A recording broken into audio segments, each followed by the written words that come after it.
ஆண்டவராகிய இயேசு கிறிஸ்து நாமத்தினாலே உங்கள் அன்போடு வரவேற்கிறேன்.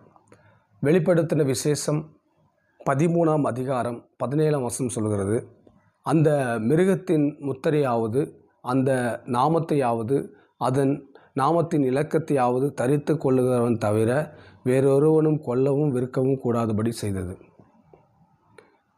நாம் வாழ்ந்து கொண்டிருப்பது கடைசி காலம்.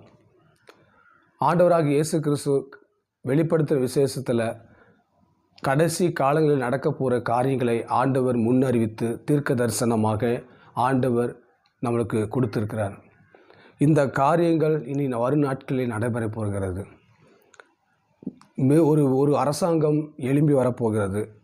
அந்த அரசாங்கம் முத்திரை இல்லாமல் ஒருவன் வாங்கவும் விற்கவும் கூடாதபடி செய்தது.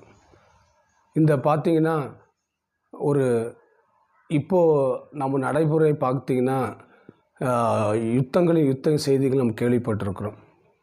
ஆனால் இந்த யுத்தங்கள் முடிந்து ஒரு அரசாங்கத்தை அவர்கள் நிறுவியிருப்பார்கள். அந்த அரசாங்கம் ஒரு முத்திரையை கொடுப்பார்கள்.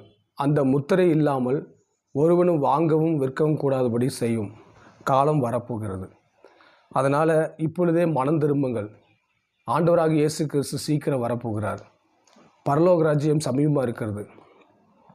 நீங்கள் மனம் திரும்பி அவருக்கு நீங்கள் சாட்சியாக வாழும்படி ஆண்டவர் விரும்புகிறார்.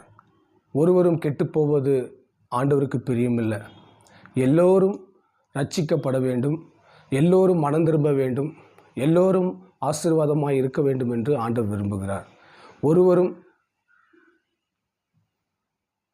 அக்கினிக்கு செல்லாதபடி, நரக அக்கினிக்கு செல்லாதபடி ஆண்டவர் நம்மை காக்கும்படியாக இந்த வார்த்தைகளை ஆண்டவர் நமக்கு கொடுத்திருக்கிறார்.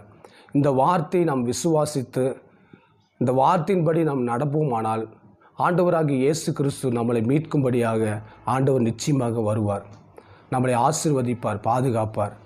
அதனால் நாம் வாழ்ந்து கொண்டிருப்பது கடைசி காலம். மனம் திரும்புங்கள், பரலோக ராஜ்யம் சமீபமாக இருக்கிறது. நாம் வாழ்ந்து கொண்டிருப்பது கடைசி காலம். இனி காலம் செல்லாது. ஆண்டவராகிய இயேசு கிறிஸ்து சீக்கிரம் வரப்போகிறார். அவர் வருகைக்கு ஆயத்தப்படுங்கள். ஆமேன்.